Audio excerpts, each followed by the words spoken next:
یہ نقطہ سمجھنے والا ہے کہ اللہ کے خزانوں میں کوئی کمی نہیں ہے۔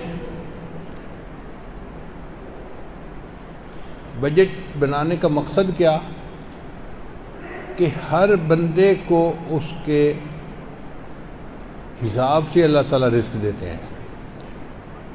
قرآن مجید میں اللہ فرماتے ہیں وَلَوْ بَسَطَ اللَّهُ الرِّزْقَ لِعِبَادِهِ، اگر اللہ تعالیٰ اپنے بندوں کے رزق کو کھلا کر دیتے، بے تحاشا دے دیتے، لَبَغَوْا فِي الْأَرْضِ، وہ زمین کے اندر بغاوت کر جاتے۔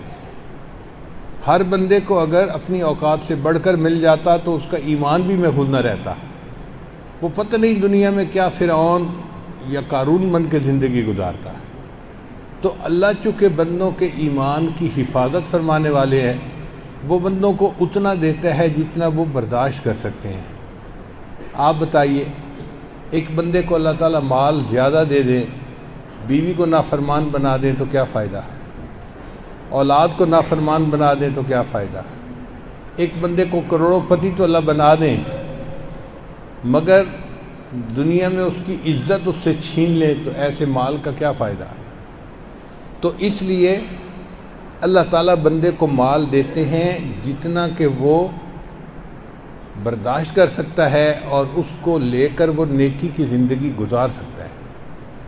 جہاں اللہ تعالیٰ دیکھتے ہیں کہ اس بندے کو تھوڑا سا زیادہ مل گیا، یہ اپنے آپ سے باہر نکل جائے گا، یہ تو خدا ہی بولنا شروع کر دے گا، پھر اللہ اس کے رزق کو تھوڑا کم کر دیتے ہیں تاکہ اپنی اوقات میں رہے اور نیکی کی زندگی گزارتا رہے۔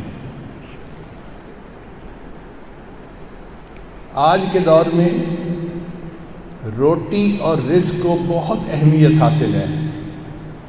ہر بندہ روٹی کے پیچھے پڑا ہوا ہے، رزق کے پیچھے پڑا ہوا ہے۔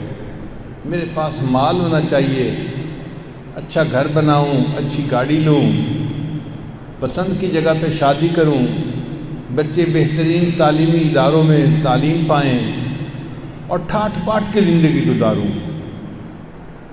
یہ نصب العین بن گیا ہے زندگی کا۔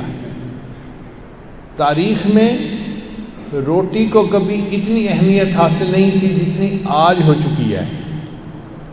دسترخوان پہ ایک سالن نہیں ہوتا، امیر لوگوں کے دسترخوان پہ 3 سالن، 4 سالن، 5 سالن، سالنوں کی لائن لگی ہوتی ہے، کھانوں کی لائن لگی ہوتی ہے، اور پھر اللہ کے شکوے ختم نہیں ہوتے۔ آج کے دور میں زیادہ کھا کر مرنے والوں کی تعداد زیادہ ہے۔ بلڈ پریشر نمک زیادہ کھانے سے ہوتا ہے، شوگر میٹھا زیادہ کھانے سے ہوتی ہے، ہائی کولیسٹرول چربی زیادہ کھانے سے، تو جو بیماریاں ہیں وہ بھی زیادہ کھانے سے متعلق ہیں۔ تو جب بیماریاں بھی ایسی ہیں جو زیادہ کھانے سے متعلق ہیں، پھر ہم اللہ کا شکوہ کیوں کرتے ہیں بھائی کہ ہمیں اللہ نے کچھ نہیں دیا؟ اللہ نے بہت دیا ہوا ہے، ہمیں چاہیے اللہ کا شکر ادا کریں۔